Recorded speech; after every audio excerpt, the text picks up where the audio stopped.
বিসমিল্লাহ সালাম। আমার লাইভ ঠিক আছে কিনা একটু চেক করে কনফার্ম করেন।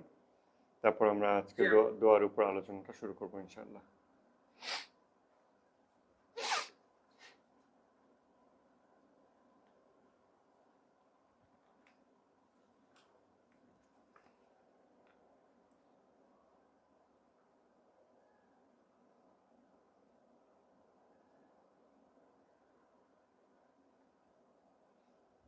আচ্ছা,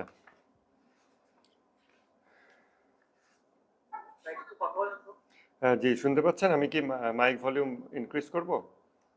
ঠিক আছে।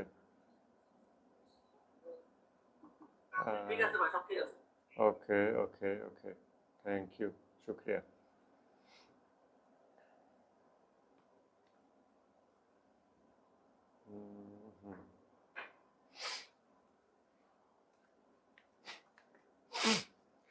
দোয়া মাকারিম আখলাক নিয়ে আমরা আলাপ করতে চাচ্ছি। দোয়া মাকারিম আখলাক, দোয়াটা নিয়ে আলাপ করতে হচ্ছে কেন, এটার কথাটা একটু বলি। দোয়া এই জিনিসটাকে আমরা বলতে পারি পিস অফ লিটারেচার। তো যখন একটা লিটারেচার আমরা পড়ি, সেটা আমাদের ভিতরে একটা অনুভূতি সৃষ্টি করে ওই ভাষাটা বোঝার শর্ত সাপেক্ষে, ভাষাটা আমি কতটা বুঝতে পারতেছি। এই জন্য যে পাঠক বা যে শ্রোতা, তার যোগ্যতা ভেদে অনুভূতির তারতম্য হয়। এইটা কিন্তু বক্তা বা লেখক, তার যোগ্যতার যেমন একটা ব্যাপার আছে, কিন্তু এটা পরিপূর্ণভাবে তার উপর নির্ভরশীল না। এখানে যে শ্রোতা, যে পাঠক, তার যোগ্যতারও একটা ব্যাপার আছে। সে একটা জিনিস পড়ে কতটা অনুভব করতে পারতেছে বা জিনিসটা বুঝতে পারতেছে। তো আমরা যখন একটা দোয়া পড়তেছি, এটা আমাদের ভিতরে যদি তাৎক্ষণিক প্রতিক্রিয়া সৃষ্টি না করে অথবা কম প্রতিক্রিয়া সৃষ্টি করে যতটা এক্সপেক্টেড, তাহলে আমরা সহজেই এটা বুঝতে পারি যে আমাদের কোনো না কোনো গ্যাপ আছে। এই জায়গাতে একটা ভাষাগত গ্যাপ আমি খেয়াল করি। আরও একটা জিনিস লক্ষণীয় এক্ষেত্রে, সেটা হচ্ছে ধৈর্য।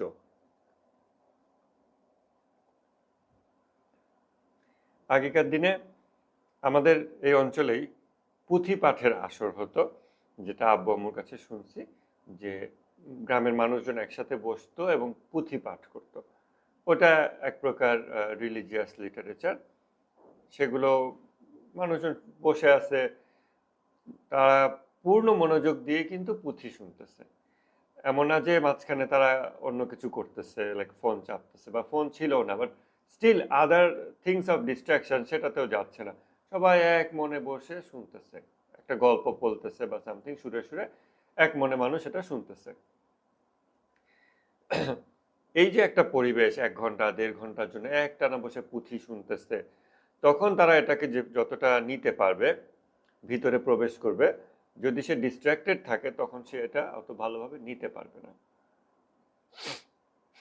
এই জন্য আমরা যদি এই দোয়াগুলোকে সত্যি অনুভব করতে চাই, শুধু এই দোয়াগুলোকে না, এটা কিন্তু একটা জেনারেল রুল, যে আপনি ইভেন আপনি একটা হিউম্যান কোম্পানি যদি এনজয় করতে চান, একজন মানুষের সাথে দেখা করলেন বা তার সাথে কিছু সময় কাটাতে চান, সেখানে আপনি যদি তার প্রতি পূর্ণ মনোযোগের সাথে থাকেন, আপনি এখানে মানে সম্ভব সর্বোচ্চ এনজয় করতে পারবেন। যতটা সম্ভব তার পূর্ণ মাত্রায় আপনি এনজয় করতে পারবেন। এটা পসিবল। করা হবেই তার গ্যারান্টি নাই, বাট অ্যাটলিস্ট সুযোগটা থাকে। কিন্তু যদি আপনি ডিস্ট্রাক্টেড থাকেন, তখন এই গ্যারান্টি দেওয়া যায় যে আপনি কখনোই 100% এনজয় করতে পারবেন না। যেমন আমরা যখন খাবার খাচ্ছি, খাবার খাওয়ার সময় আমরা যখন ফোন চেক করতেছি, এটা ওটা করতেছি, তখন নিশ্চয়ই খাবারটাকে আমরা পূর্ণ মাত্রায় এনজয় করতে পারতেছি না। অতএব ফোকাস, অ্যাটেনশন, এই জিনিসটা জীবনের সর্বক্ষেত্রে জরুরি। আমরা যে কোনো জিনিসকে পূর্ণ মাত্রায় উপভোগ করতে চাইলে আমাদের এটা দরকার। এইটা কিন্তু জ্ঞান অর্জনের একটা আদবও বটে। আমরা যেই চেহেল হাদিস ক্লাস করতেছি আজকে এতদিন, নফসের জিহাদ বইয়ের শুরুতে আমরা জ্ঞান অর্জনের আদব কথাটা মেনশন করছি। যদিও এটা বইয়ের শুরুতে একবার মেনশন করছি, আমাদের প্রয়োজন প্রত্যেক ক্লাসের শুরুতে এটা ঝালাই করে নেওয়া।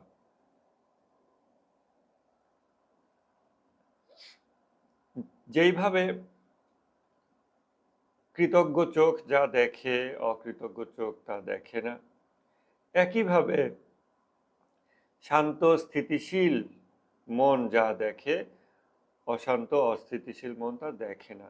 এবং দুনিয়াতে এমন অনেক কিছু আছে যেটার ইন্টেনশনালি অশান্ত অস্থির তাড়াহুড়া প্রবণ লোকদেরকে তারা যেন সেটা না পায় এর ব্যবস্থা করা হয়েছে।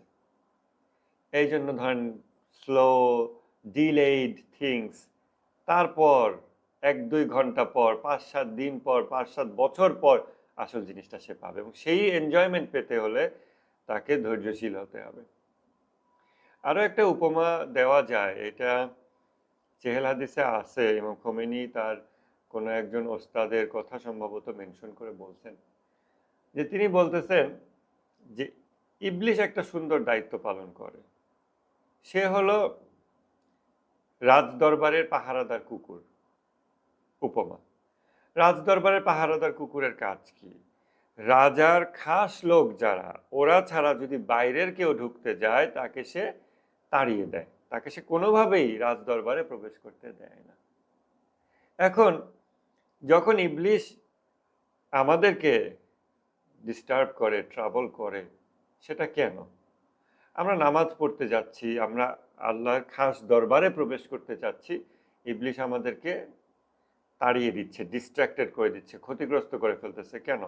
কারণ আমরা আসলে খাস লোক না। আমরা যদি আসলে খাস লোক হই, অর্থাৎ আল্লাহর বান্দা হই, এই বিষয়ে কিন্তু কোরআনে আছে যে আল্লাহর সাথে ইবলিশের কথোপকথন।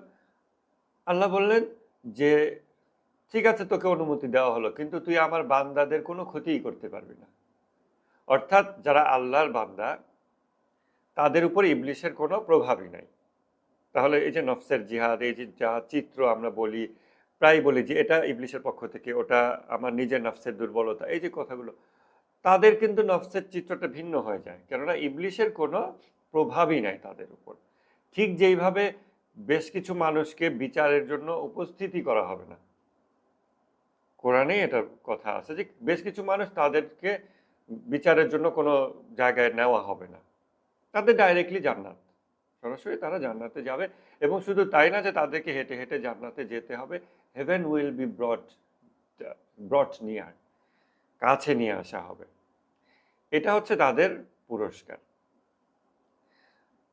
ওই রকম আমরা যখন খাস লোক না হই, আমরা যখন আল্লাহর বান্দা না হই, তখন ইবলিশ আমাদেরকে দূরে সরায় রাখে, ইবলিশ আমাদেরকে প্রবেশ করতে না। বাট আমরা যদি খাস লোক হইতে পারি, ইবলিশের কোনো প্রভাবে আমার উপর থাকবে না, এবং আমি আল্লাহর দরবারে সরাসরি প্রবেশ করতে পারবো।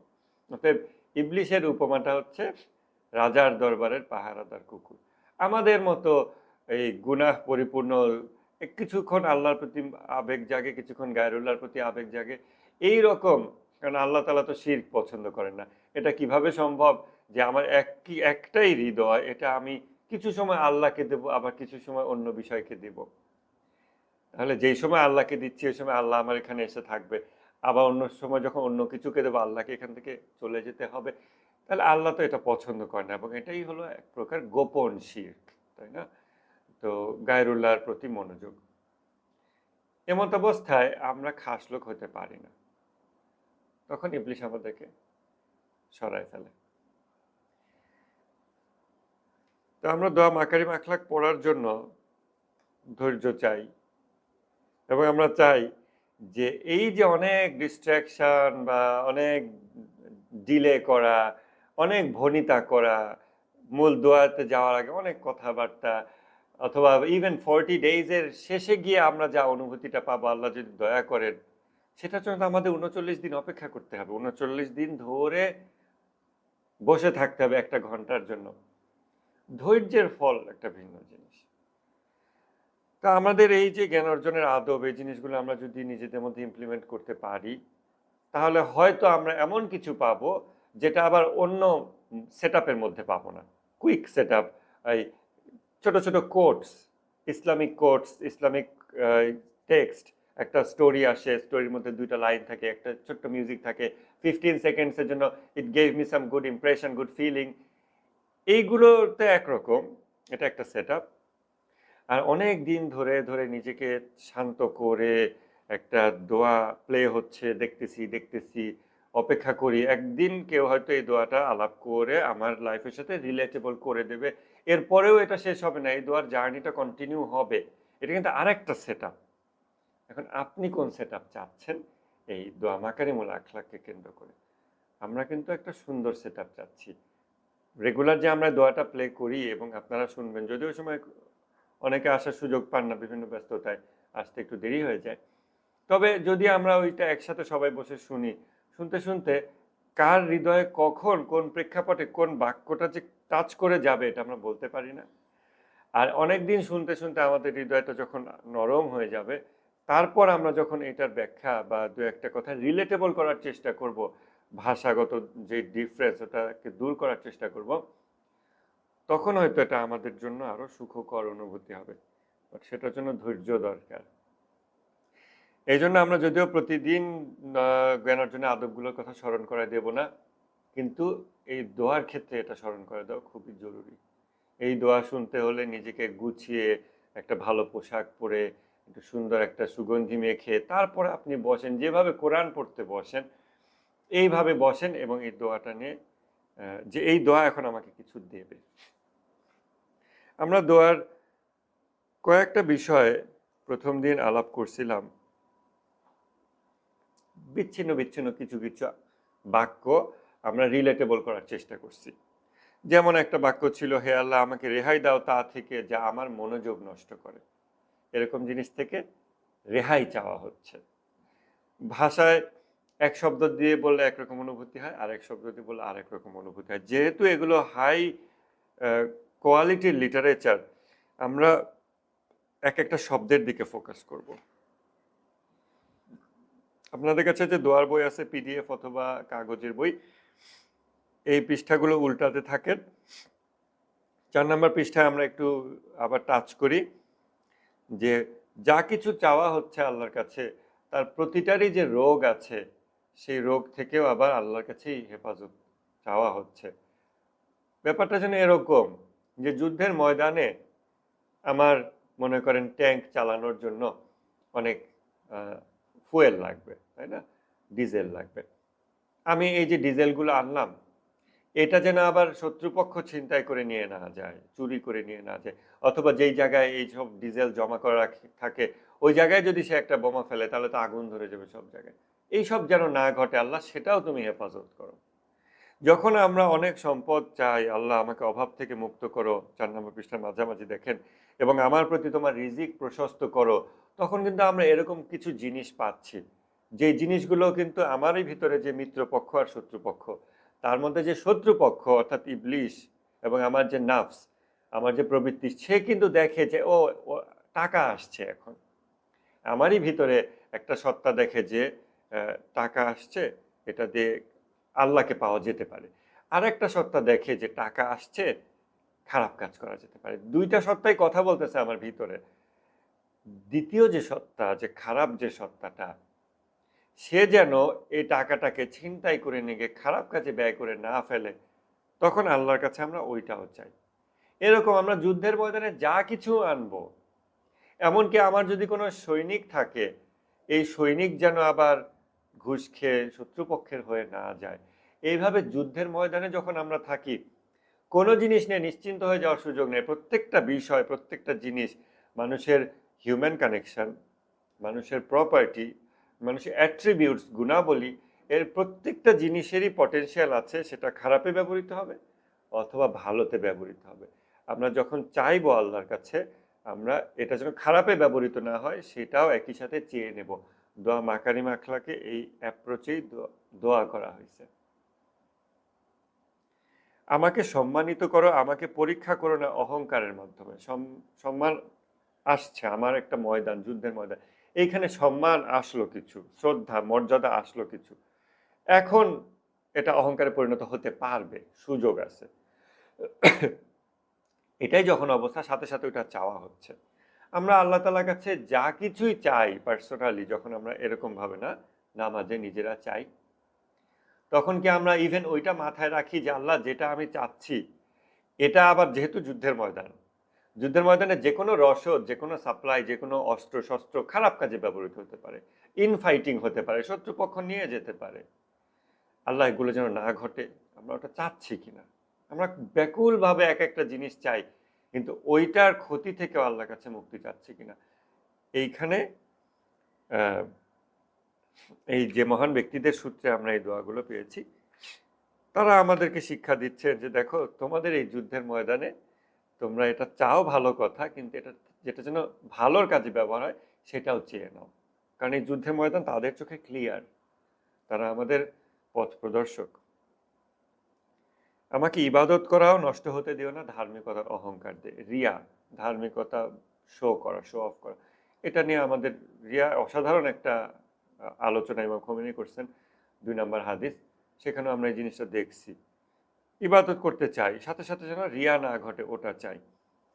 মানুষের জন্য আমার হাতে কল্যাণ প্রবাহিত করো, তা মুছে যেতে দিও না উপকারের খোটার মাধ্যমে। এভাবে প্রতিটা জিনিস চাওয়া হয়, তার সেটার যে রোগ, প্রত্যেকটা নেয়ামতের একটা রোগ আছে, ওই রোগ যেন না হয় ওটা চাওয়া হচ্ছে। এটা একটা অ্যাপ্রোচ। এই অ্যাপ্রোচটা আমাদের আত্মস্থ করতে হবে। যতবার এই দোয়া আমরা পড়বো ওটা খেয়াল করতে হবে। এরপরে এটাই কন্টিনিউ হচ্ছে এই অ্যাপ্রোচ, 5 পেজ, 6 নম্বর পেজ। 7 নম্বর পেজে কত সুন্দর করে দেখেন চাওয়া হচ্ছে যে হে আল্লাহ, কিন্তু যদি আমার জীবন হয়ে ওঠে শয়তানের চারণভূমি, তাহলে আমাকে ধরে নিয়ে যাও তোমার কাছে, তোমার ঘৃণা আমাকে স্পর্শ করার আগে, অথবা তোমার ক্রোধ আমার বিরুদ্ধে দৃঢ় হবার আগেই। খুব সুন্দর করে মৃত্যু চাওয়া হচ্ছে, যে আমি ওইটুকু হায়াত চাই, হায়াতে তাইয়েবা, কল্যাণকর হায়াত। এবং আমাদের প্রত্যেকের নিজের জন্য এবং পিতামাতার জন্য এটাই দোয়া করা উচিত যে আল্লাহ, আমার পিতামাতাকে তুমি হায়াতে তাইয়েবা দান করো, আমাকে হায়াতে তাইয়েবা দান করো, পবিত্র হায়াত, কল্যাণকর হায়াত আমাকে দান করো। তারপরে 7 পেজ বাদে 8 নম্বর পৃষ্ঠায় আসেন। 8 নম্বর পৃষ্ঠা আর 9 নম্বর পৃষ্ঠা আমি খুব কুইকলি তুলনা করতে চাই। 8 নম্বর পৃষ্ঠায় দেখেন দরুদ দিয়ে শুরু করে তারপরে বেশ কিছু সফট জিনিস চাওয়া হচ্ছে। কিরকম? যে আল্লাহ, আমার প্রতি মানুষের ঘৃণাকে তুমি ভালোবাসায় বদলে দাও। এই বদলে দেওয়া কনসেপ্টটা নিয়ে একটু কথা বলি। আরবিতে একটা টার্ম আছে, এবং এটা মানে আরবিতে মানে কি, এটা স্পিরিচুয়াল সায়েন্সে বলে মালাকা। মালাকা একটা কনসেপ্ট যেটা হচ্ছে রূপান্তর। যেমন দেখেন, আমি এটা চাই, যদি মনে করেন আমি চাই আপনার কাছে যে আপনি আমার সাথে ভালো আচরণ করেন, আপনি আমার সাথে খারাপ আচরণ করছেন, এখন আমি চাই আপনি আমার সাথে ভালো আচরণ করেন, আমি এটা চাই, এটা একরকম। আর আমি যদি এটা চাই যে আমার প্রতি যা কিছু নেগেটিভিটি আপনার ভিতরে আছে সেইটা যেন না থাকে, বরং ওইটা কনভার্ট হয়ে যায় ভালোতে, এটা কিন্তু আলাদা ব্যাপার। যেমন আমার আপনার প্রতি 5টা বিষয় নেগেটিভ ফিলিং আছে, আমি ওটা আর প্রকাশ করতেছি না, আমি ভালো ফিলিং প্রকাশ করতেছি, ভালো আচরণ করতেছি, আর আপনি এটাই চাচ্ছিলেন, so you got what you asked for. কিন্তু আপনি যদি এরকমটা চান যে আমার ব্যাপারে ওর ভিতরে যা কিছু নেগেটিভিটি আছে এইটা যেন দূর হয়ে যায়, শুধু তাই না, ওইটা যেন বদলে যায় ভালোতে, এরকম কিন্তু আমাদের চলাফেরা এই ধরনের কথাবার্তা আসে না, যে কারণে আমরা এই কনসেপ্টের সাথে পরিচিত না। কোরআনে কিন্তু এই কনসেপ্টটা আছে। আল্লাহ তাআলা বলতেছেন কিছু মানুষের কথা, যে বিশেষ একটা অবস্থায় আল্লাহ তাআলা তাদেরকে, তাদের গুনাহগুলোকে আল্লাহ তাআলা বদলে দেবেন সৎ কাজে। অর্থাৎ যার মনে করেন 500টা গুনাহের কাজ খাতায় লেখা হয়েছে, এমন না যে তার 500 গুনাহের কথা লেখা থাকলো, পাশাপাশি আল্লাহ আবার 500টা সওয়াব লিখে দিল, কোনো একটা তাওবা করছে বা সামথিং, অথবা ওইটা মুছে দিল সিম্পলি, যে মাফ, মুছে দেওয়া হয়েছে, তাও না, কনভার্ট হয়ে যাবে। সো এইখানে 500টা গুনাহ লেখা হয়েছিল, এইটাই কনভার্ট হয়ে চেঞ্জ হয়ে যাবে, 500টা পুণ্য কাজ করছে সে, এরকম ভাবে রেকর্ডটা হয়ে যাবে, চেঞ্জ হয়ে যাবে। মালাকা যে কনসেপ্টটা, এটা একই দিকে খুব আশাব্যঞ্জক, আর একদিকে খুবই ভয়ানক। মালাকা হলো রূপান্তর, ট্রান্সফরমেশন। যখন আমরা যে বলি না বাংলায় সোনার পাথর বাটি, অসম্ভব বস্তু, কেননা একটা বাটি সেটা হয় 100% মেড অফ গোল্ড অথবা পাথরের, কিন্তু একই সাথে এটা 100% গোল্ডের, আবার একই সাথে এটা 100% স্টোনের, এটা পসিবল না। এই জন্য ইম্পসিবিলিটি বুঝাতে আমরা বাংলায় বলি সোনার পাথর বাটি। কেমন হবে যে একটা বাটি সেটা পাথরের তৈরি বা মাটির তৈরি, সেটা বদলে গিয়ে গোল্ডের হয়ে যাবে, পুরো ট্রান্সফরমেশন ঘটবে। এইটাকে বলে মালাকা। যখন মানুষের ভিতরের যে সত্তা, এইটা ট্রান্সফরমেশন ঘটে একেবারে ভিন্ন কিছুতে পরিণত হয়। এইটার আমরা 10 নম্বর হাদিস থেকে একটা কথা একটু নিয়ে আসি এই উসিলায়। সেটা হলো ডিজায়ার অ্যান্ড হোপ, 10 নম্বর হাদিস, যেটা আমরা এই 6 নম্বরের পরেই হয়তো শুরু করব। আমাদের বছরের থিম যেটা, সেটা এই হাদিসের ভিতর থেকে আসছে। সেখানে একটা কথা বলবো, এটা আমরা যদি ইমিডিয়েটলি নাও বুঝি, এটা নিয়ে ফার্দার চিন্তা বা টেনশন করার দরকার নেই। আমরা যখন এই ক্লাসে আসবো তখন ওটা বুঝবো ইনশাল্লাহ। রাসূল সাল্লাল্লাহু আলাইহি ওয়াসাল্লামের একটা হাদিস, যে তিনি বলতেছেন, the devil inside me has been converted to faith at my hand. আমার ভিতরের যে ইবলিশ, সেটাকে আমার হাত দিয়ে আমি ইমানে পরিণত করেছি। এখন এটা দ্বারা এক্স্যাক্টলি কি বোঝাচ্ছে এটা একটু পরে। আপাতত আমরা আমাদের আলোচনার স্বার্থে যেটুকু বলতে চাই বা বুঝতে চাই সেটা হচ্ছে কমপ্লিট ট্রান্সফরমেশন। একটা জিনিস ছিল একরকম, ওর অনুপরমাণু সহ বদলে ফেলে ওকে আরেকটা জিনিসে পরিণত করে ফেলাইছে, বদলে গেছে ব্যাপারটা, মালাকা। আমাদের কিন্তু আল্লাহর কাছে এটা চাওয়া উচিত, মালাকা, ট্রান্সফরমেশন।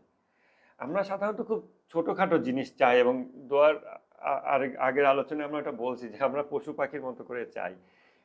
কিন্তু এখানে যেটা চাওয়া হচ্ছে, দেখেন, হে আল্লাহ বদলে দাও। আমার প্রতি মানুষের ঘৃণাকে ভালোবাসে, সে যেটুকু ঘৃণা দিতে এখন ওইটাই ভালোবাসা হবে, অ্যাডিশনাল ভালোবাসা দিলে সেটা অ্যাডিশনাল, বাট ওইটা হয়ে যাবে এখন ভালোবাসা। সে আগে যে ঘৃণাটা করতো ওইটা এখন হয়ে যাবে ভালোবাসা। এখন আমি মনে হয় না খুব ভালোভাবে মালাকা কনসেপ্টটা বুঝাতে পারছি। এটা বুঝাতে হলে আরো আমার নিজের অনেক পড়তে হবে বোঝানোর জন্য আর কি। আমি মোটামুটি নিজে একটু ফিল করতে পারি ব্যাপারটা, কিন্তু বোঝানোর জন্য আমি খুব বেশি প্রিপারেশন নিয়ে আসি নাই, আর অনেক কিছু আমার পড়া লাগবে। এই আশা করি কিছুটা বুঝাতে পারছি যে ট্রান্সফরমেশন যখন সে এক রকম থেকে আরেক রকম হয়ে যায়, তখন কিন্তু আগের কোনো বিষয় তার ভিতর আর থাকে না। আমরা একটা উদাহরণ কি দিতে পারি, যেমন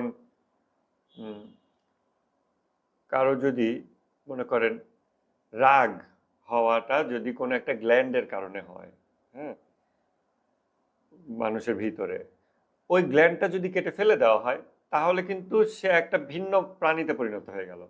কারণ এখন তার ভিতর রাগ ব্যাপারটাই ঘটবে না, ট্রান্সফরমেশন ঘটে গেছে একরকম, তাই না?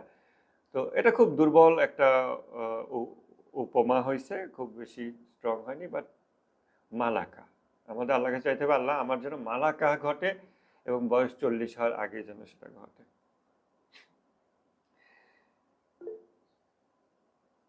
আমাদের এমন একটা দোয়া তো মানে লোকালি করা হয় যে আমার সব পাপকে করে তো আমার পুণ্যতে। আচ্ছা আচ্ছা, আমার সব পুরাতন পাপগুলো সব পুণ্যতে পূর্ণতে পরিণত করা, হ্যাঁ, এটা কোরআনিক ফিলোসফি থেকে এই দোয়াটা আসে। আর বদলে দাও আমার প্রতি মানুষের ঘৃণাকে ভালোবাসায়, উদ্ধত ব্যক্তি তাদের হিংসাকে হৃদ্যতায়, তারপরে যারা সালেহ ব্যক্তি, হ্যাঁ, তাদের তাদের সন্দেহ এটাকে আস্থায়। তো আমাকে কেউ সন্দেহ করে না, এখন সে আমার উপর ট্রাস্ট করে। তারপরে নিকট ব্যক্তির শত্রুতাকে বন্ধুত্বে, অশ্রদ্ধাকে ভক্তিতে, পরিত্যাগকে সাহায্যে, তোষামতকারী ভালোবাসাকে সত্যিকার ভালোবাসা দিয়ে। এইখানে কিন্তু খুব সফট সফট জিনিস চাওয়া হচ্ছে, দেখছেন, বিউটিফুল এক্সচেঞ্জ এরকম। এর পরের অংশটা দেখেন 9 নম্বর পেজে, দরুদের মাধ্যমে শুরু করে বলা হচ্ছে, হে আল্লাহ আমার জন্য নিযুক্ত করে দাও একটি হাত, সেটা নিজের হাত হোক অন্যের হাতের মাধ্যমে হোক, আমার জন্য নিযুক্ত করে দাও একটি হাত তার বিরুদ্ধে যে আমার উপর জুলুম করে। এবার কিন্তু কঠোর বিষয় চাওয়া হচ্ছে, এমন একটি জিহ্বা বা মানে বক্তা বা ব্যক্তি যে আমার পক্ষে ফাইট করে, তার এগেনস্টে যে আমার বিরুদ্ধে তর্ক করে, সেটা আমি হই বা আর কেউ হোক, তার বাক্য দিয়ে সে আমাকে রক্ষা করে, সেটা আমি করি বা অন্য কেউ করি। এবং বিজয় দান করো তার উপরে যে আমার বিরোধিতা করে তীব্র জেদের সাথে। আমাকে দাও এমন একটি কৌশল তার বিরুদ্ধে যে আমার বিরুদ্ধে ষড়যন্ত্র করে।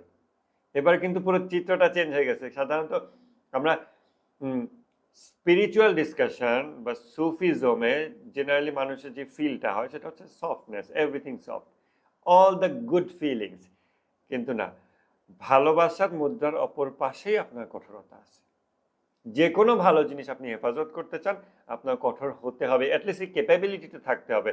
আমরা গাদাব অধ্যায় কিন্তু এটা বিস্তারিত দেখছি যে এই বাতেনি শক্তিটার কমতি থাকলে তার মধ্যে ভয় কাজ করে, সে কি করে স্বৈরাচারের কাছে সাবমিট করে, এরকম অনেক অনেক বিষয় হয়। অতএব এতক্ষণ যা কিছু ভালো গুণ ভালো বিষয় চাওয়া হচ্ছিল, এখন একেবারেই ভিন্ন জিনিস। মনে হচ্ছে সে যুদ্ধ করতেছে, সে কঠোর হয়ে গেছে, সে ফাইটিং মোডে আছে। এমন একটা কৌশল তার বিরুদ্ধে যে আমার বিরুদ্ধে ষড়যন্ত্র করে, তার উপর আমাকে শক্তি দাও যে আমাকে নিপীড়ন করে, তো সে আমাকে আর নিপীড়ন করতে পারবে না। মিথ্যা প্রমাণ করার শক্তি যে আমার নিন্দা করে। কিন্তু দেখেন সুফিস্টিক অ্যাটিটিউডে যেটা হয় যে আচ্ছা আমার বিরুদ্ধে বলুক, আই ডোন্ট কেয়ার, আচ্ছা বলুক, আচ্ছা বলছে, মাফ করে দিলাম, অলওয়েজ মাফ করে দিলাম, মাফ করে দিলাম। মিথ্যা প্রমাণ করার শক্তি যে আমার নিন্দা করে, মিথ্যা প্রমাণ করার শক্তি, অবশ্যই শক্তিটা অবশ্যই ঈমান থেকে আসে এবং গুনাহমুক্ত জীবন থেকে আসে। গুনাহ পরিপূর্ণ জীবন, সেখানে কিন্তু এই শক্তিটা পাওয়া যায় না, খুব কম হয়ে যায়, দুর্বল হয়ে যায়। মিথ্যা প্রমাণ করার শক্তি যে আমার নিন্দা করে, তার কাছ থেকে নিরাপত্তা যে আমাকে হুমকি দেয়, তাকে মেনে চলায় সফলতা যে আমাকে সরল পথ দেখায় এবং তার অনুসরণে যে আমাকে সঠিক পথে পরিচালিত করে। যে সরল পথ দেখায় আর যে আমাকে পরিচালিত করে, দুটোর মধ্যে ডিফারেন্স আছে। আচ্ছা, পরের পৃষ্ঠায় দেখেন তো ওই দুইটা বিষয় একটু খেয়াল করেন যে একটা হলো খুব সফট জিনিস চাওয়া হচ্ছে, আরেক জায়গায় কিন্তু ফাইটিং মোড, খুব স্ট্রং স্ট্রেংথ চাওয়া হচ্ছে। কারণ এই স্ট্রেংথ গুলো কিন্তু সফট উইক এই বিষয়গুলোকে হেফাজত করার জন্য দরকার হয়। কোনো পিতা যদি তার মধ্যে মানে ভায়োলেন্স না থাকে, সে তার নবজাতককে হেফাজত করবে কিভাবে? অ্যাটলিস্ট তাকে তো ম্যাচিউর হওয়া পর্যন্ত তাকে তো হেফাজত করতে হবে, সে যদি ভায়োলেন্টই হইতে না পারে। তারপর দেখেন 11 পৃষ্ঠা বলা হচ্ছে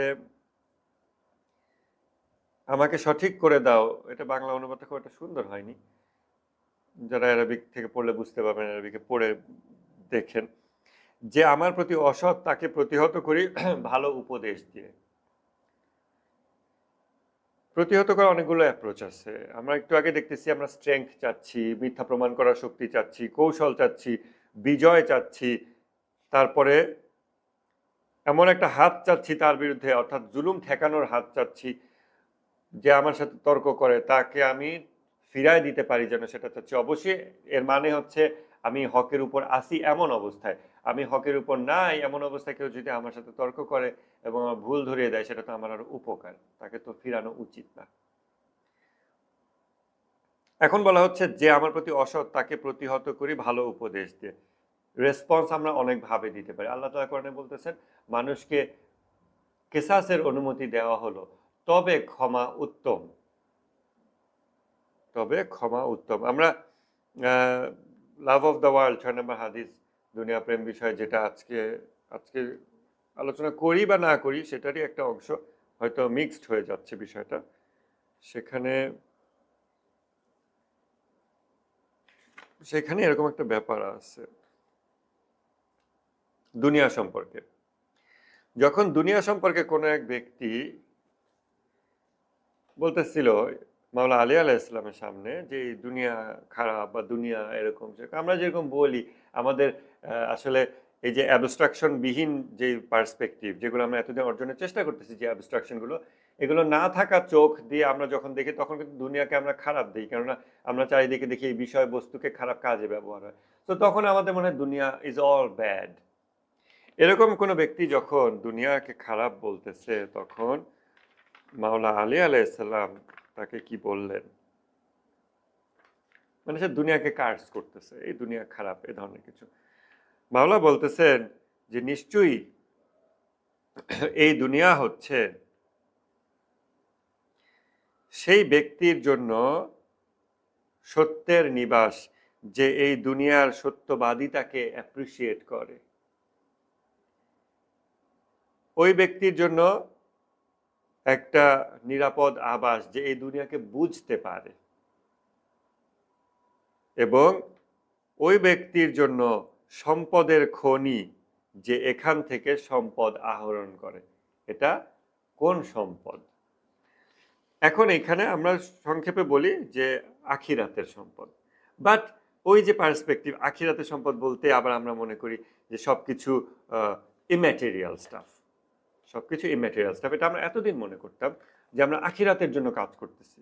সো আখিরাতের জন্য যে ব্যক্তি কাজ করে তার কোনো বস্তু সামগ্রী থাকার মনে হয় একেবারে কন্ট্রাডিক্টরি মনে হয় না।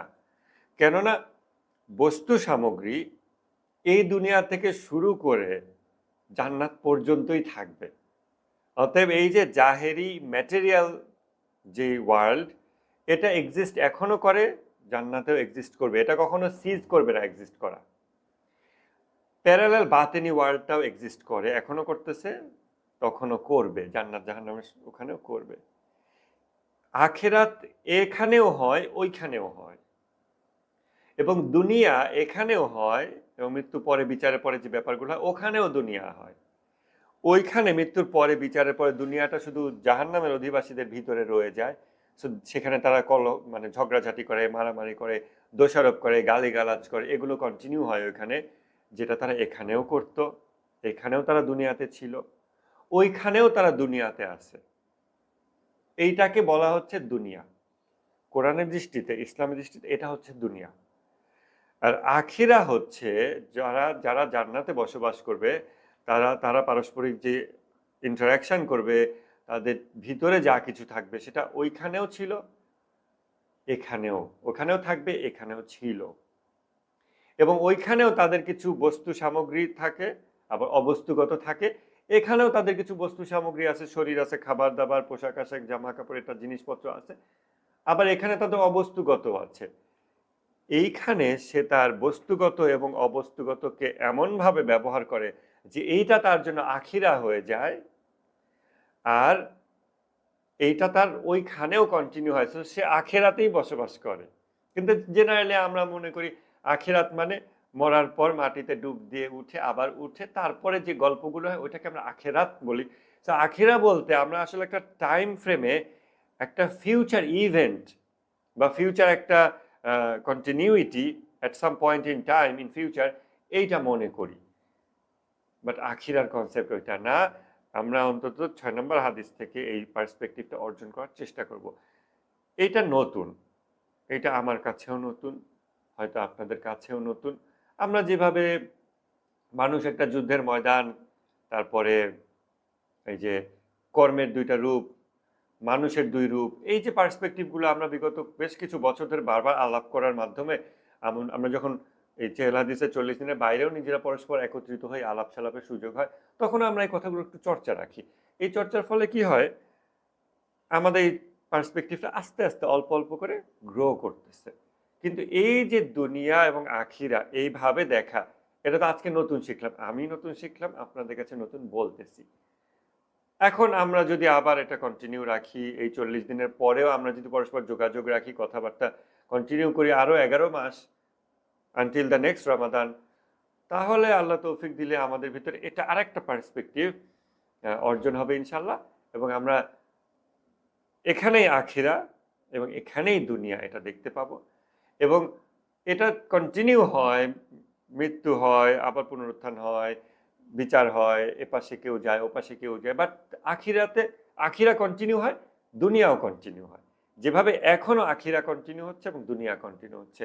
আমাদের মেপে দেখতে হবে যে আমার জীবন এর যে জাহেরি এবং যে বাতেনি, যে ম্যাটেরিয়াল এবং ইম্যাটেরিয়াল, বস্তুগত অবস্তুগত, এইগুলোর সমন্বয়ে আমি কি আখিরার ভিতরে আছি কিনা। এখন যদি বলে আখেরাতি জীবন, এইভাবে বলতেছি না, কারণ আখেরাতি জীবন বললেই আবার আমাদের মন চলে যায় মরার পরের কিছু একটা। এখন কোন শব্দ ব্যবহার করলে আমরা ওই সেন্স থেকে নিজেদেরকে কাট অফ করে একটা নতুন সেন্স ডেভেলপ করব, পার্সপেক্টিভ ডেভেলপ করবো, এই জন্য আমি শব্দ নিয়ে একটু খুঁজতেছি, খেলতেছি যে কোন শব্দটা দিলে আমরা বললে মানুষ ভুল বুঝে আবার ওই মরার পরের ঘটনা, আচ্ছা ওটা পরে, এরকম মনে করব না আমরা। বরং কোন শব্দ দিয়ে বললে, কোন বাংলা শব্দ, কোন আরবি, ফার্সি, উর্দু কি দিলে আমরা ওটাকে ওইটা মনে করব না, বরং মনে করবো যেটা এই জগতের জাহের এবং বাতেন, বস্তু অবস্তু, দৃশ্য অদৃশ্য মিলায়ে আখিরা একটা ব্যাপার, একটা এমন একটা পরিস্থিতি, এমন একটা কিছু, এমন একটা সিচুয়েশন যেটা আল্লাহর কাছে পছন্দনীয়, আর দুনিয়া আল্লাহর কাছে অপছন্দনীয়। তো যখন কোনো একজন দুনিয়াকে বলতেছে, কার্স করতেছে এই দুনিয়া খারাপ বা এরকম মাওলা আলী আলাইহিস সালামের সামনে, এখন মাওলা তখন যে কথাগুলো বলছেন সেগুলো আমাদের মতো মানুষদের জন্যই।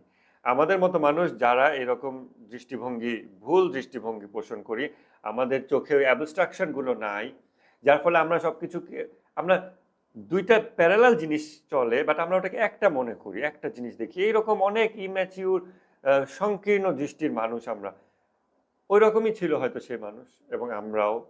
অতএব আমাদের জন্য মাওলা এটা বলতেছেন যে নিশ্চয়ই এই দুনিয়া হচ্ছে সত্যের এক নিবাস সেই ব্যক্তিদের জন্য যারা এটার সত্যবাদিতাকে অ্যাপ্রিসিয়েট করে। একটা মিনিট, এটার মেবি একটা বাংলা আছে, আমি একটু খুঁজে দেখি তো।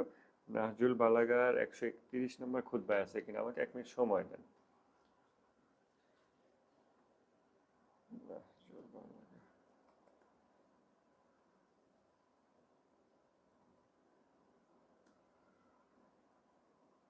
আপনাদের কারোর কাছে থাকলে আপনারা কুইকলি বের করতে পারেন।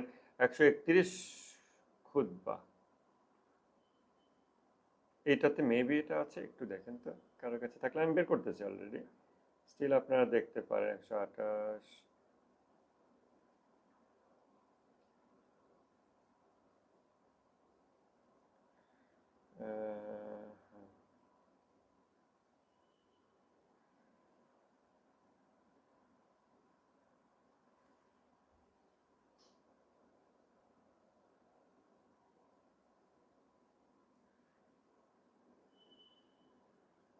আচ্ছা, এক্সাক্ট ওই অংশটার অনুবাদ কিনা আমি বুঝতেছি না, বাট আমি সিমিলারিটি পাচ্ছি।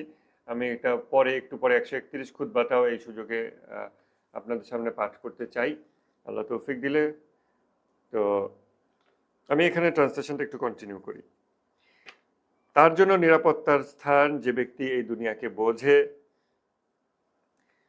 এবং সম্পদের এক খনি সেই ব্যক্তির জন্য যে এখান থেকে আহরণ করে, অর্থাৎ আখিরা কাল্টিভেট করে।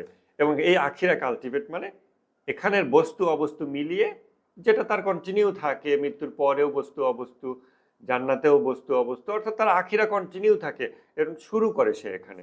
এবং এখানে করা ছাড়া কিন্তু এটা কাল্টিভেট করা পসিবল না। এবং শিক্ষার এক গৃহ সেই ব্যক্তির জন্য যে এখান থেকে শিক্ষা গ্রহণ করে। যারা আল্লাহকে ভালোবাসে তাদের ইবাদতের জায়গা এই দুনিয়া, আল্লাহর ফেরেশতাদের সালাতের জায়গা এটা, এবং এই দুনিয়াই হলো সেই জায়গা যেখানে আল্লাহর বাণী নাজিল হয়।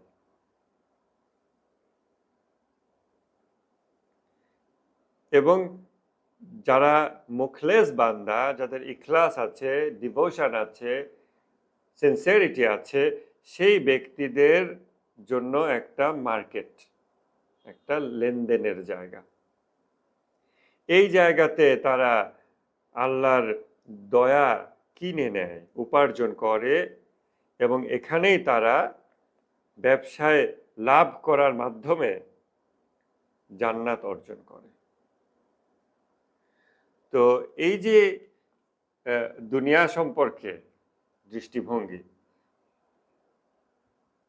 যে এই দুনিয়া তাদের মার্কেট প্লেস, তারা এখানে এসে একটার বিনিময়ে আরেকটা নেয়, একটা বিনিময়ে একটা নেয়। আমরা কিন্তু যারা এই পার্সপেক্টিভ আমাদের নাই, আমরাও কিন্তু ইম্যাটেরিয়াল স্টাফ কিন্তু আমরা ম্যাটেরিয়ালের বিনিময়ে গ্রহণ করি। আমরা যখন কোনো একজন মানুষ একটা উপহার দেই, আমরা একটা কিন্তু ম্যাটেরিয়াল জিনিস দিচ্ছি, বস্তুগত জিনিস দিচ্ছি। তার বিনিময়ে কি পাচ্ছি? সে খুশি হচ্ছে, তার ভালোবাসা পাচ্ছি। যেগুলো পাচ্ছি এগুলো কিন্তু আবার ম্যাটেরিয়াল না। হতেও পারে এমন দুর্ভাগ্য বা এত খারাপ অবস্থাও কোনো মানুষের থাকতে পারে যে গিফট পাওয়ার আশায় গিফট দেয়, বস্তুগত কিছু পাবে এটার আশায় মনে মনে আশা নিয়ে একটা কিছু দেয় যে রিটার্ন আমি সামথিং পাবো আবার। বাট ওই রকম দুর্ভাগ্য যাদের নাই, তারা যখন গিফট দেয়, তারা কিন্তু একটা বস্তুর বিনিময়ে অবস্তুগত জিনিস নিয়ে নেয় বা কিনে নেয় বলা যায়। এক্সচেঞ্জ করে, তাই না? ট্রেডিং করে। এখন আমরা যখন দুনিয়া এবং আখিরা এই দৃষ্টিভঙ্গিটা অর্জন করতে চাচ্ছি, চেষ্টা করতেছি, তখন আমরা দেখব যে এই গোটা দুনিয়ার সমস্ত জিনিস বস্তুগত এবং অবস্তুগত সবকিছু ব্যবহার করে আমি অন্য কিছু পেতে চাই। সেটা কি? সেটা আল্লাহ। এই জায়গাতে আবার মনে হতে পারে যখন পর্যাপ্ত ব্যাকগ্রাউন্ড না থাকে, তখন মনে হয় যে মানে আল্লাহকে পাবো, ঠিক আছে, হ্যাঁ, সেটা কেমন? এটা তো আমি কখনো এনজয় করি নাই, এটা কখনো আমি চাইও নাই। আমার এই জন্য দুনিয়ার সবকিছু চাওয়া পাওয়া বাদ হয়ে যাবে, এগুলো আর থাকবে না, শুধু আল্লাহকে পাওয়া, আল্লাহকে চাওয়া। এটা বোরিং মনে হতে পারে বা এটার সাথে রিলেট আমরা হয়তো করতে পারতেছি না। এইটাও এই ভুল দৃষ্টিভঙ্গির কারণে।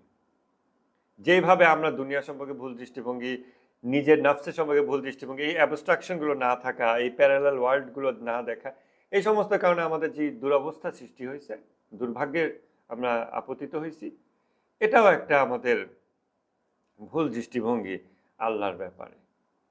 যে আহ, আল্লাহ আল্লাহ কি? আল্লাহ কে?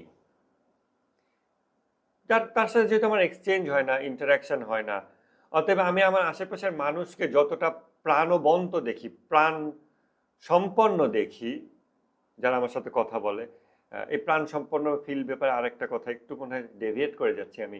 আহ, আপনারা কেউ কেউ কারো যদি এক্সপিরিয়েন্স থাকে, আমরা বিশেষ করে বাঙালি কালচারের মানুষরা, আমরা যখন ওয়েস্টার্ন কোনো কান্ট্রিতে থাকি বা থাকছি, দেখছি, তখন আমাদের ওভারঅল ফিল হয়েছে যে ওয়েস্টার্নাররা, তারা অনেকটা প্রাণহীন আমাদের তুলনায়, মরা মরা ফিল হয়, মনে হয়। তারা যদিও অনেক চিৎকার করতেছে, পার্টি করতেছে এরকম, বাট স্টিল আমাদের ফিল হয় কি মরা মরা। তারা হাঁটে চলে, আমার কাছে মরা মরা লাগে। তুলনায় আমাদেরকে আবার একটু প্রাণবন্ত লাগে বেশি। আমাদের ঝগড়া মারামারি, ওদের ঝগড়া মারামারি, স্টিল সবকিছু মিলে আমাদের টোটালিটিতে সার্বিকতায় আমরা বেশ প্রাণবন্ত তাদের তুলনায়, ওয়েস্টার্নারদের তুলনায়। এটা মনে হয়, যারাই কম বেশি দেখছেন হয়তো এটা ফিল করে থাকবেন। মনে হবে যে সামথিং মিসিং, খুব ডিপ, ডিপে, very core, to the very core তারা মনে হয় মরা, এরকম একটা ফিল হয়, খোসার মতো চলতেছে।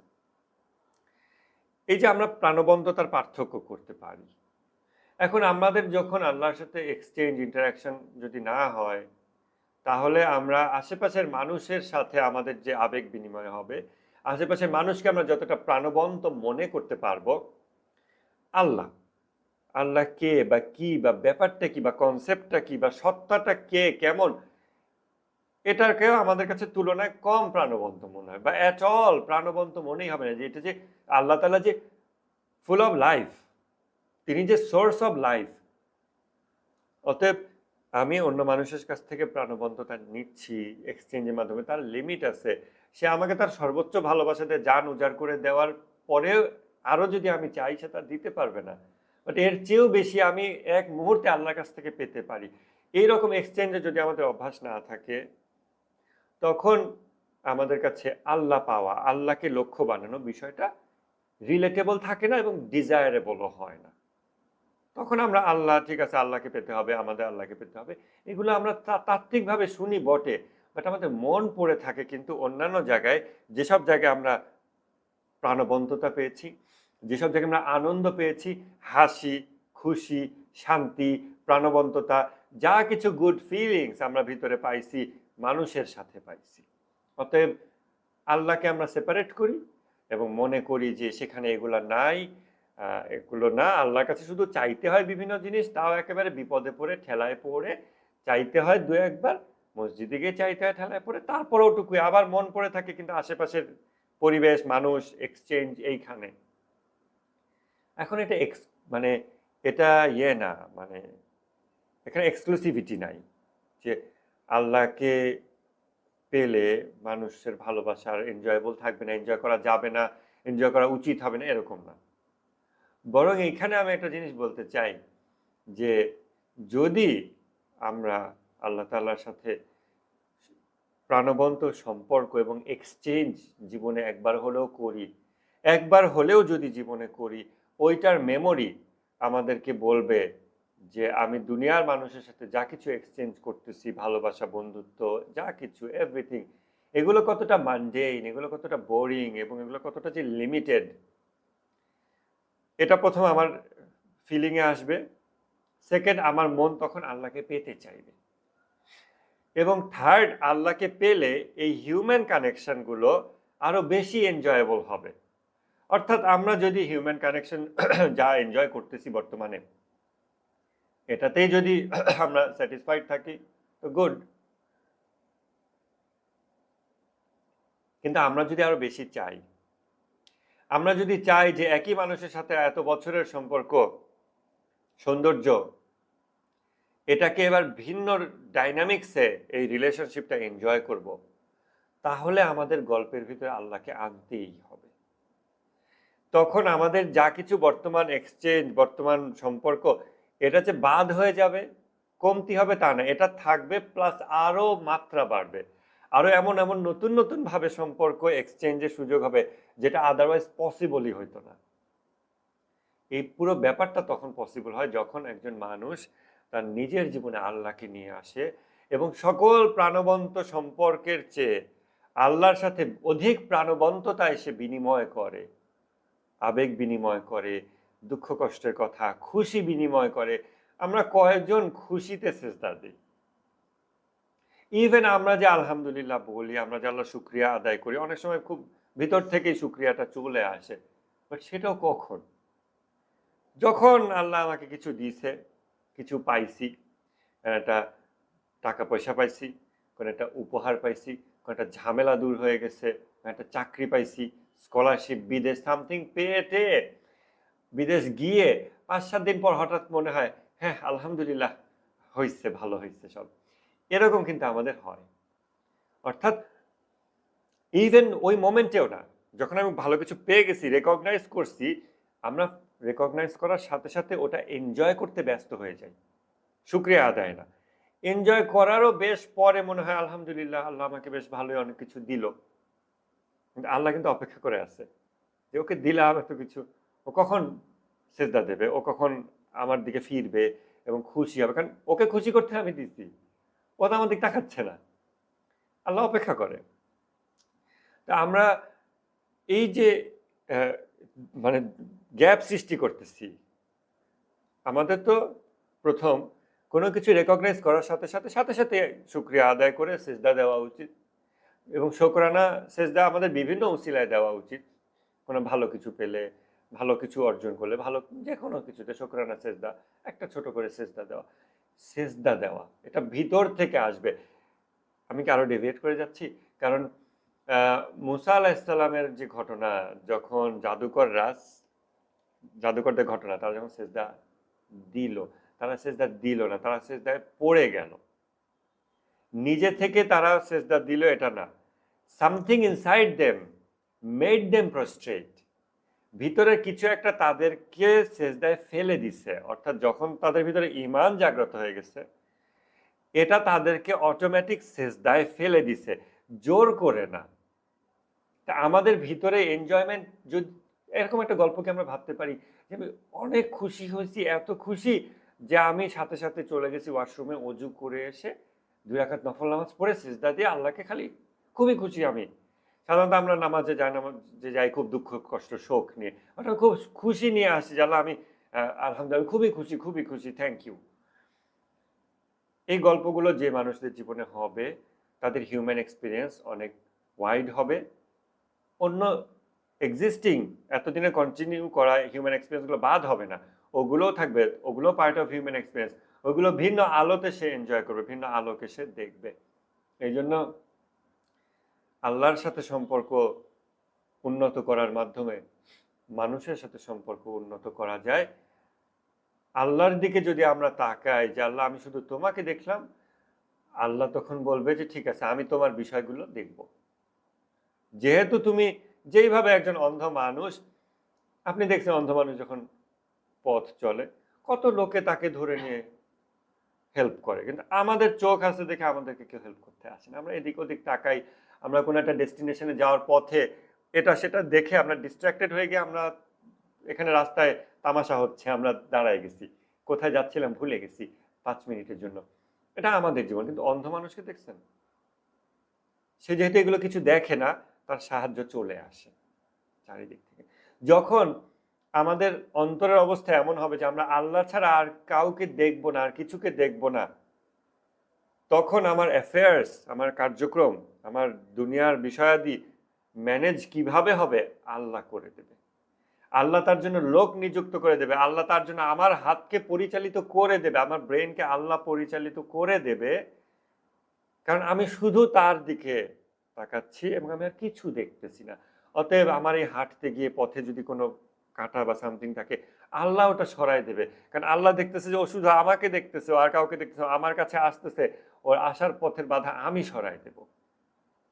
অতএব আমরা যদি আমাদের হিউম্যান কানেকশনগুলো নিয়ে খুব ট্রাবলে থাকি, আমাদের বিভিন্ন মানুষের সাথে সম্পর্ক অনেক চেষ্টা করে আমরা সমাধান করতে পারতেছি না, অবশ্যই নর্মাল ওয়েতে সাইকোলজিক্যাল কাউন্সেলিং এগুলো যা যা আছে এগুলোর মাধ্যমে টুকটাক বেসিক হেল্প হইতে পারে, যেটা একটা ফাটল ধরা মাটির মেঝেতে আপনি যদি লেপে দেন কিছুটা সুন্দর হয়, কিন্তু কার্যকরী টেকসই সমাধান হয় না। কেননা আমাদের হিউম্যান এক্সপেরিয়েন্স, হিউম্যান লাইফ কিন্তু 20 দিন, 50 দিন, 10 বছর, 30 বছর এরকম না, এটা তো কন্টিনিউ হচ্ছে। এই জাহের এই বাতেন এখন আছে, অনন্তকাল চলবে, মাঝখানে আমাদের কবরের কিছু জীবন থাকবে, আবার কিন্তু কন্টিনিউ হচ্ছে। এই রিয়েলিটি, আমরা যে কখনো আর মরবো না, আমরা যে কন্টিনিউ থাকবো, এটাও আমাদের একটা চশমার মতো দেখা দরকার। ওই চশমাটা যদি আমরা দেখি, তখন আমরা কিন্তু হিউম্যান কানেকশনগুলোকে আর 2 দিনের 5 দিনের ভাববো না। এবং 2 দিনের 5 দিনের হলে হ্যাঁ, একটা সাইকোলজিক্যাল কাউন্সেলিং নিয়ে, 2টা থেরাপি সেশন নাকি যেন বলে, সাইকোলজিক্যাল কাউন্সেলিং সেশন নিয়ে দুইজনের সমস্যা সমাধান হয়ে গেছে। বাট যদি আমরা দীর্ঘমেয়াদে করতে চাই, একটা সম্পর্ককে গড়তে চাই, যেই সম্পর্কই হোক না কেন, সেই গল্পে আল্লাহকে আনতে হবে, যে আল্লাহ আমি তোমার দিকে তাকায় আছি, তুমি আমার রিলেশন যা আছে হিউম্যান রিলেশন তুমি সমাধান করে দাও, অথবা তুমি না করলেও আমি তোমার দিকে তাকায় থাকবো, তুমি করলেও তোমার দিকে তাকায় থাকবো, ওতে আমার কিছুই আসে যায় না, কারণ আমি তোমাকে দেখছি এবং তোমার ভিতরে আমি সব কিছুই পাইছি, কেননা তিনি প্রাণের উৎস, তাই না?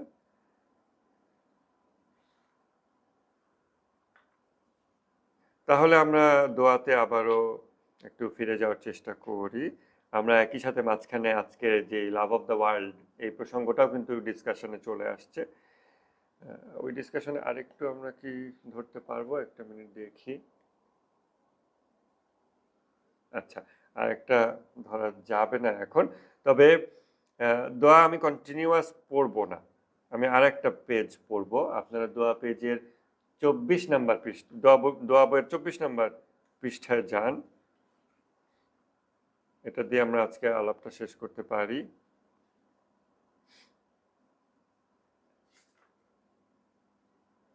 একটু 23 নম্বর পেজ থেকে পড়ে আসি। হ্যাঁ, হে আল্লাহ আমাকে দিয়ে হেদায়েতপূর্ণ কথা বলাও।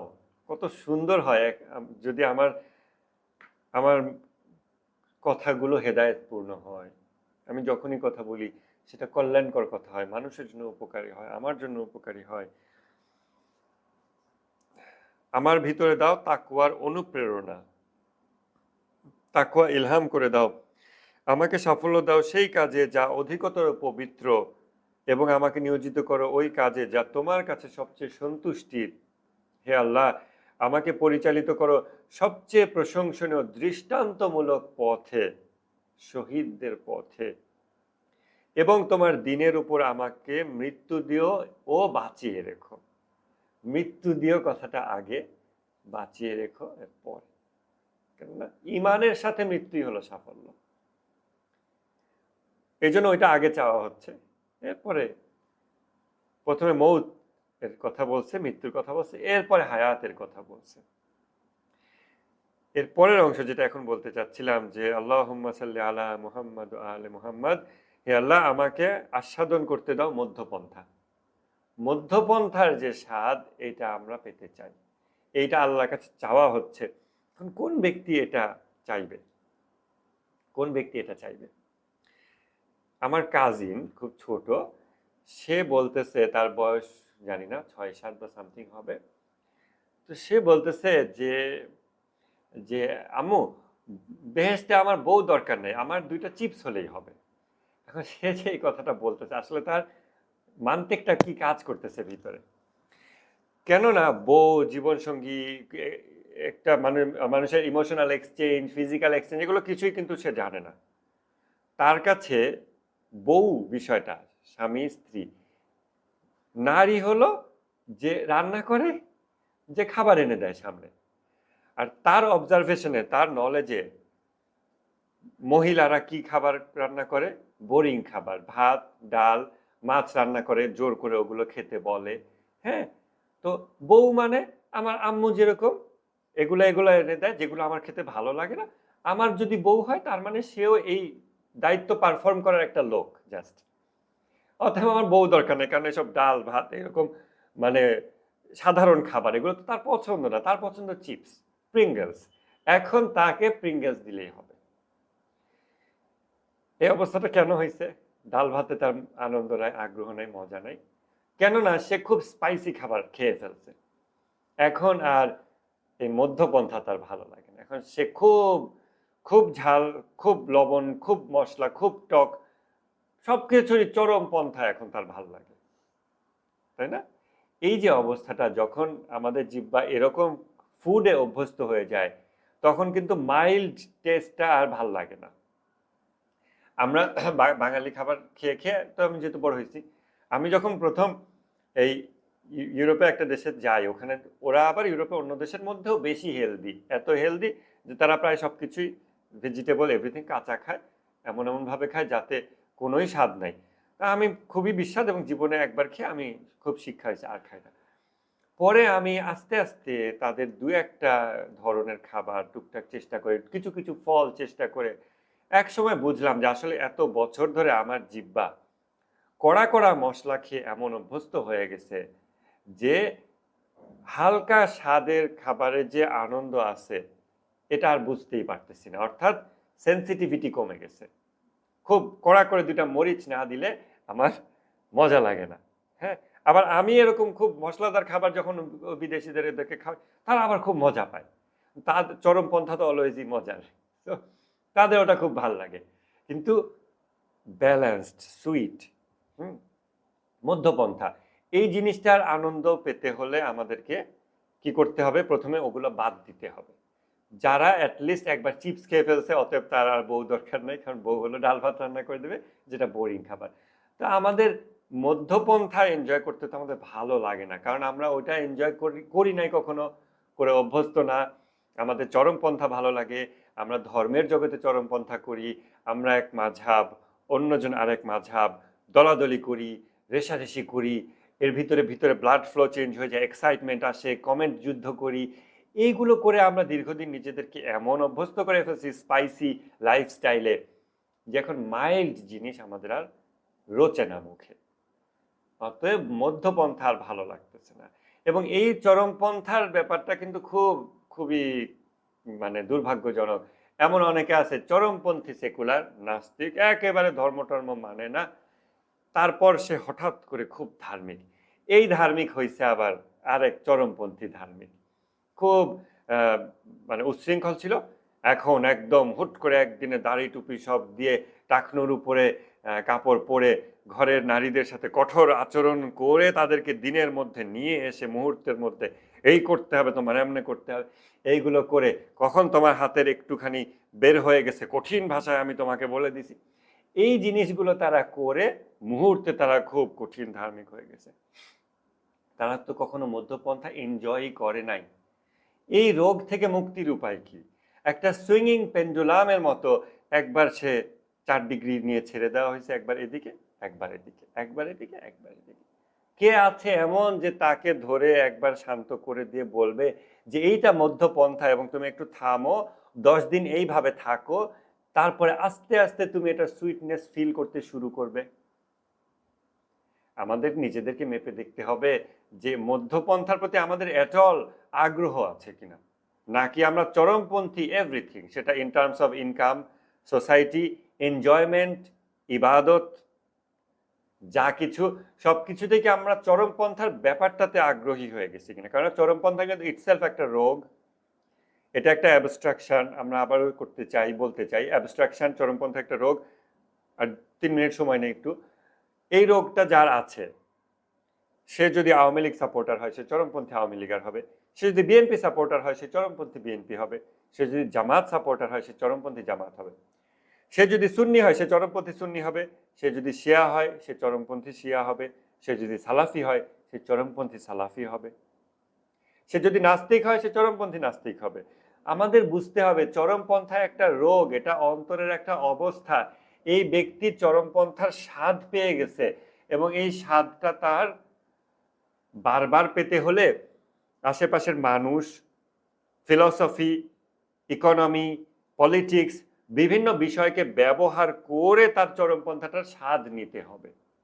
তো যেই ব্যক্তির খুন করা নেশা হয়ে গেছে, সে কিন্তু নট নেসেসারিলি সে তার শত্রুকে খোঁজে, সে কিছু একটা তার হত্যা করতে হবে, এটাতে যে সে যে বিকৃত আনন্দটা পায় ওইটা সে পেতে চায়।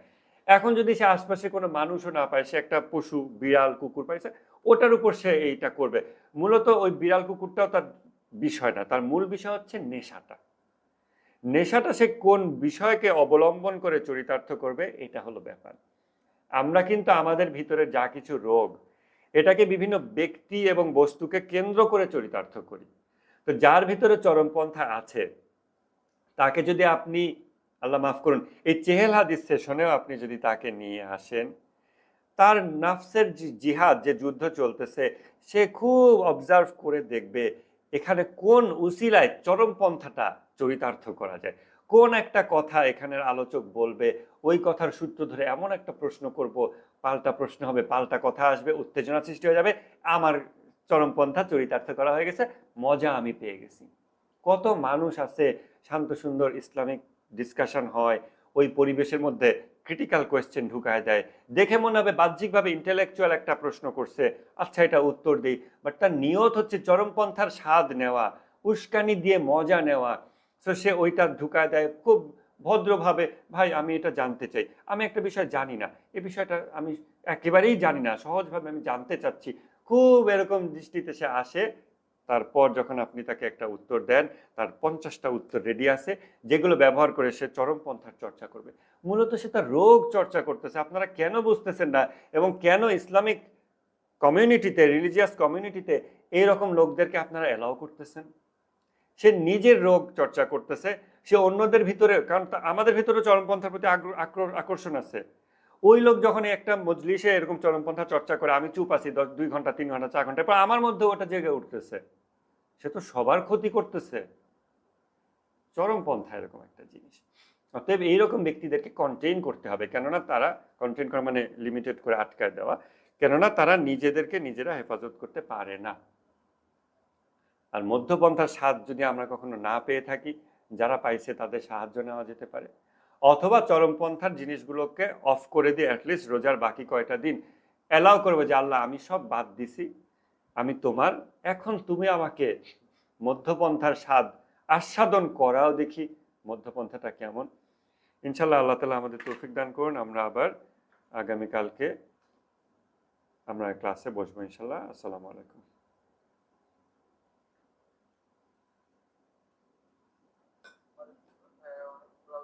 ধন্যবাদ।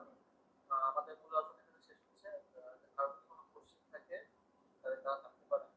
যেহেতু আজকে দোয়া নিয়ে আলোচনা ছিল, সবাই ইনশাআল্লাহ কালকে থেকে সঠিক সময় দোয়া অনুষ্ঠানে আসার চেষ্টা করবো। ধন্যবাদ।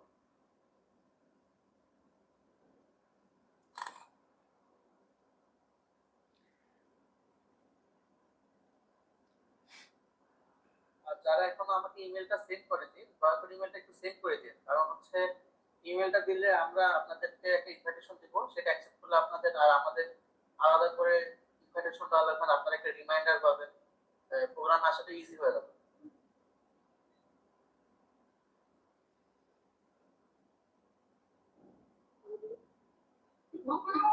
আসসালামু আলাইকুম। মনে হয় আজকে দোয়ার তো আছে। সালাম। সূরা বাকারার ১৯ ও ২০ নং আয়াত নিয়ে আলোচনা করা যাবে। এই বিষয়টা যেহেতু একটু আমার দেখে নিতে হবে। আ অলি আপনি কি এটা একটু নোট করবেন এবং আমাকে নেক্সট দিন স্মরণ করায় দিন যদি পারেন। জি, এটা নোট করা আছে। এটা আপনি আগের দিনও বলেছিলেন। তাহলে একটু আমাকে স্মরণ করায় দিন। আমরা মিস করে ফেলছি এটা। আমরা এটা করব। আপনি আমাদের যদি গ্রুপ চ্যাটে থেকে থাকেন কাইন্ডলি গ্রুপ চ্যাটে একটু নক দিয়েন। মানে গ্রুপ চ্যাটে মেসেজ দিয়েন। এই আয়াতটা নিয়ে আমরা তখন নেক্সট দিনে একটু দেখার চেষ্টা করব ইনশাআল্লাহ। যদি পসিবল হয় ইনশাআল্লাহ। জি, group চ্যাটে please Oli please make sure that she is also in the group chat. তাহলে আমরা এটা আগাইতে পারবো। মিস করব না ইনশাআল্লাহ। জি, জি। ওকে। জি, ঠিক আছে তাহলে আমরা আজকে বিদায় নিতে পারি। জি, ইনশাআল্লাহ। জি, আল্লাহ হাফেজ। ইনশাআল্লাহ সবাই ভালো থাকবেন। আসসালামু আলাইকুম।